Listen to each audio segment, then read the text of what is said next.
دیکھیں اہل سنت اور اہل تشیع دونوں اس بات کے اوپر متفق ہے کہ قرب قیامت سے پہلے پوری دنیا کے اوپر مسلمانوں کی حکومت قائم ہونی ہے انشاءاللہ تعالی. اور یہ وہ وعدہ ہے جو اللہ تعالیٰ نے قرآن حکیم میں کم از کم 3 جگہ پر اپنے محبوب صلی اللہ علیہ وآلہ وسلم سے کیا ہے. اللہ کے محبوب صلی اللہ علیہ وآلہ وسلم نے اس امت میں جو 5 بڑے بڑے ادوار ہیں ان کا ذکر کیا.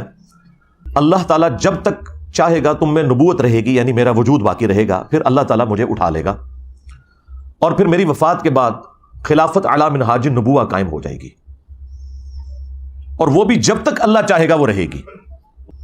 پھر اللہ تعالیٰ جب چاہے گا اسے بھی اٹھا لے گا. پھر ملکن عاضن، جو ہمارے استاد ڈاکٹر اسرار صاحب یوں کرتے تھے، ملکن عاضن، کاٹ کھانے والی ملوکیت، یعنی اپنے مخالفین کو قتل کرنے والی حکمران، وہ قائم ہو جائے گی. اور پھر جب تک اللہ چاہے گا وہ بھی مسلط رہے گی امت کے اوپر، پھر اللہ تعالیٰ اسے بھی اٹھا لے گا. پھر جابر حکمرانوں کا دور آ جائے گا، یہ چوتھا دور ہے، وہ بھی رہے گا جب تک اللہ تعالیٰ چاہے گا. اور پھر اس کے بعد دوبارہ سے خلافت علی منہاج النبوہ قائم ہو جائے گی انشاءاللہ تعالی.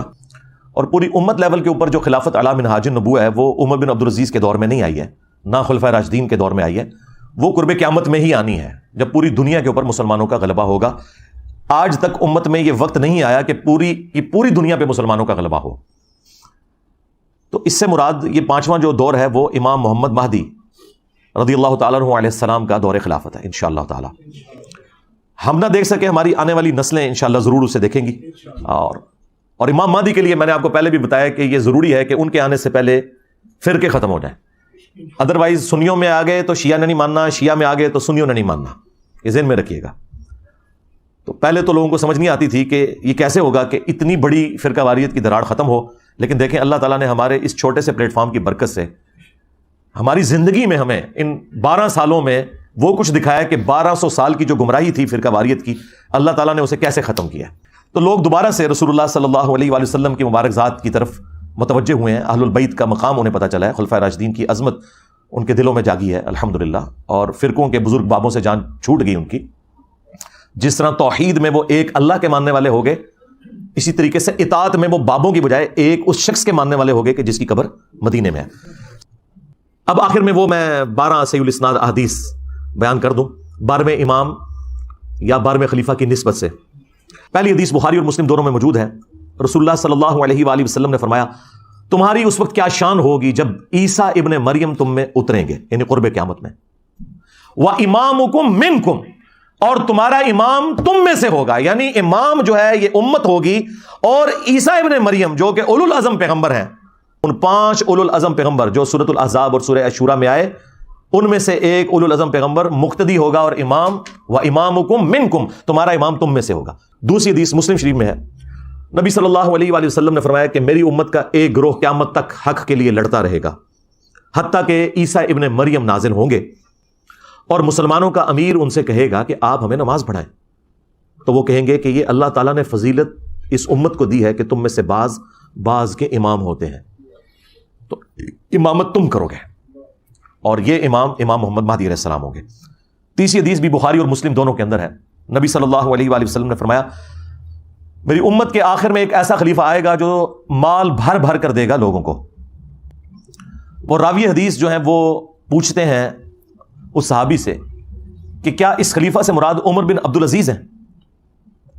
تو وہ کہتے ہیں نہیں، اس سے مراد عمر بن عبدالعزیز نہیں ہے، یہ وہ خلیفہ ہے جو امت کے اینڈ پہ آئے گا قرب قیامت میں، یعنی امام محمد مہدی علیہ السلام. ایک اور تفصیلی حدیث ہے المستدرک للحاکم کے اندر موجود ہے. نبی صلی اللہ علیہ وآلہ وسلم نے فرمایا کہ مہدی میری امت کے بالکل آخر میں آئے گا اور اللہ تعالیٰ اس کی برکت سے زمین پر بارشیں نازل فرمائے گا، زمین نباتات اگائے گی، پوری دنیا پہ عدل و انصاف ہوگا، وہ لوگوں میں مال تقسیم کرے گا. یہ وہی الفاظ جو بخاری مسلم میں بھی ہیں. مویشیوں کی ریل پیل ہوگی اور اسلام کا غلبہ ہو جائے گا. پھر وہ 8 سال تک دنیا میں رہیں گے اور پھر دنیا سے تشریف لے جائیں گے، یعنی 8 سال ان کا دور خلافت ہوگا. 5ویں حدیث سنن ابی داؤد میں ہے کہ نبی صلی اللہ علیہ وآلہ وسلم نے فرمایا کہ اگر دنیا ختم ہونے میں ایک دن بھی باقی رہ جائے، اللہ تعالیٰ میرے اہل البیت میں سے فاطمہ کی اولاد میں سے ایک شخص ضرور پیدا کرے گا جو پوری دنیا کو عدل و انصاف سے بھر دے گا. اب یہ ایک دن سے مراد یہ ہمارا ایک دن نہیں ہے جو قرآن میں ہے نا کہ اللہ کے ہاں جو ایک دن ہے وہ تمہارے 1000 سال کے برابر ہے، یعنی 1000 سال بھی آگے بچتے ہوئے نا آخری 1000 سال بھی رہ گئے تو اللہ تعالیٰ نے مہدی کو ضرور بھیجنا ہے. چھٹی حدیث بھی سنن ابی داؤد میں ہے، نبی صلی اللہ علیہ وآلہ وسلم نے فرمایا کہ مہدی میرے اہل البیت میں سے ہوگا اور وہ میری بیٹی فاطمہ کی اولاد میں سے ہوگا۔ اب مجھے بتائیں، جو مہدی فاطمہ کی اولاد میں سے ہے وہ آ کے یہ کہے گا کہ جی بنو امیہ کی آپ تعریف کریں اور بنو ہاشم کو نیچا کریں؟ وہ آ کر جو ہے وہ جنگ جمل صفین نہروان میں مولا علی علیہ السلام کو سپورٹ کرے گا یا ناسبیوں کو سپورٹ کرے گا؟ آپ خود سوچیں۔ ساتویں حدیث بھی سنن ابی داؤد میں ہے، آپ علیہ السلام نے فرمایا کہ دنیا اس وقت تک ختم نہیں ہوگی جب تک کہ میرے اہل البیت میں سے ایک شخص عربوں کا بادشاہ نہ بن جائے جس کا نام میرے نام کے اوپر ہوگا، محمد بن عبداللہ المہدی۔ آٹھویں حدیث جو ہے وہ مسلم شریف میں بھی کچھ حصہ اس کا موجود ہے، کچھ سنن ابی داؤد کے اندر ہے کہ نبی علیہ السلام نے فرمایا کہ جب مہدی ظاہر ہوگا تو وہ بیت اللہ میں پناہ لے گا اور اسے قتل کرنے کے لیے ایک گروہ روانہ ہوگا شام سے، اور مقام بیدا پر اللہ تعالیٰ اس گروہ کو زمین میں دھسا دے گا۔ یہ ایک اللہ تعالیٰ کی طرف سے ایک غیبی خبر ہوگی پوری امت کے لیے کہ یہ اللہ تعالیٰ کی اسپیشل پروٹیکشن ہے مہدی کے ساتھ۔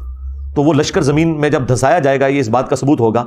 جو لوگ پوچھتے ہیں کہ جی ابھی تک 500 مہدی تو قتل ہو چکے ہیں امت میں، تو اوریجنل بھی کہیں قتل نہ ہو جائے۔ نہیں سرکار، اوریجنل نہیں قتل ہوگا۔ اوریجنل کو جب قتل کرنے کی کوشش کریں گے تو وہ لشکر ہی زمین میں دھسا دیا جائے گا۔ یہ اللہ تعالیٰ کی طرف سے اسپیشل پروٹیکشن ہوگی کہ مہدی کو کوئی نقصان نہیں پہنچے گا۔ 9ویں حدیث سنن ابن ماجہ میں ہے کہ نبی علیہ السلام نے فرمایا کہ مہدی میرے اہل بیت میں سے ہوگا اور اللہ تعالیٰ ایک رات میں اس کا معاملہ درست کر دے گا، یعنی حالات و واقعات ایسے فیوریبل کر دے گا کہ مسلمانوں کی لیڈرشپ کے لیے اسے تیار کر دے گا۔ یہ 9 حدیثیں جو ہیں یہ مرفوع حدیثیں ہیں جو میں نے بیان کی، یعنی نبی صلی اللہ علیہ وآلہ وسلم نے خود ارشاد فرمایا اور صحابہ نے نبی علیہ السلام سے سنا۔ آخری 3 حدیثیں جو ہیں وہ صحابہ کے اقوال ہیں، اور صحابی کا قول اگر مستقبل کی خبر سے متعلق ہو تو یہ محدثین کا اتفاق ہے کہ وہ اللہ کے نبی کے بتانے پر ہی محمول ہوتا ہے، کیونکہ غیبی خبر نبی کے ذریعے صحابہ کو دی جاتی ہے۔ موقوفاً مولا علی علیہ السلام سے روایت ہے 10ویں المستدرک للحاکم میں کہ قرب قیامت میں ہاشمیوں میں سے ایک خلیفہ ظاہر ہوگا، اللہ تعالیٰ یعنی امام مہدی کو بھیجے گا، اور اس کے دور میں اللہ تعالیٰ کی نعمتیں جو ہیں وہ ان کی فراوانی ہوگی اور لوگوں میں پیار اور محبت بڑھ جائے گا، یعنی وہی فرقہ واریت ختم ہو جائے گی، دشمنیاں ختم ہو جائیں گی، اور پھر اس کے بعد دجال کا ظہور ہوگا۔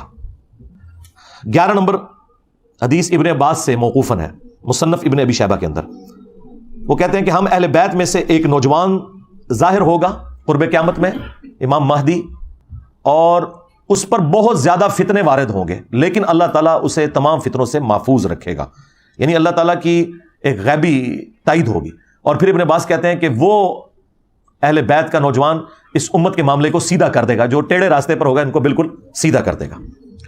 اور 12ویں اور آخری موقوفاً روایت ثوبان سے ہے جو نبی الاسلام کے آزاد کردہ غلام ہے، یہ بڑی مشہور روایت آپ نے سنی ہوگی، مسند احمد میں اور المستدرک للحاکم میں، کہ جب خراسان سے کالے جھنڈے آتے ہوئے دیکھو تو ان کا استقبال کرنا، ان میں اللہ کا خلیفہ مہدی ہوگا۔ یہ 12 احادیث امام محمد مہدی علیہ السلام سے متعلق، اور جو ضروری گفتگو تھی میں نے اس حوالے سے کر دی۔ ہم تو صرف جو اہل سنت کا عقیدہ ہے وہ پبلک کے سامنے رکھیں گے، امام محمد مہدی علیہ السلام کے حوالے سے، 12ویں خلیفہ یا 12ویں امام، اور ان کی جو عزت اہل سنت کے ہاں ہے، تاکہ یہ پتہ چلے کہ یہ کوئی سنی شیعہ تفریق سے متعلق پرسنالٹی نہیں ہے، بلکہ یہ سنی شیعہ اتحاد کی علامت ہے، امام محمد بن عبداللہ المہدی رضی اللہ تعالیٰ عنہ وعلیہ السلام۔ اللہ تعالیٰ اگر ہماری زندگی میں وہ آئیں تو ہمیں ان کا ساتھ دینے کی توفیق عطا فرمائے، اور اگر ہماری آنے والی نسلوں میں وہ لوگ ہیں جنہوں نے امام محمد مہدی کا زمانہ پانا ہے تو انہیں توفیق دے کہ وہ ان کا ساتھ دیں غلبہ اسلام کے لیے۔ صلو علی محمد و آل محمد، اللہم صلی علی محمد و علی آل محمد و اصحاب محمد و ازواج محمد و امت محمد اجمعین الی یوم الدین، آمین۔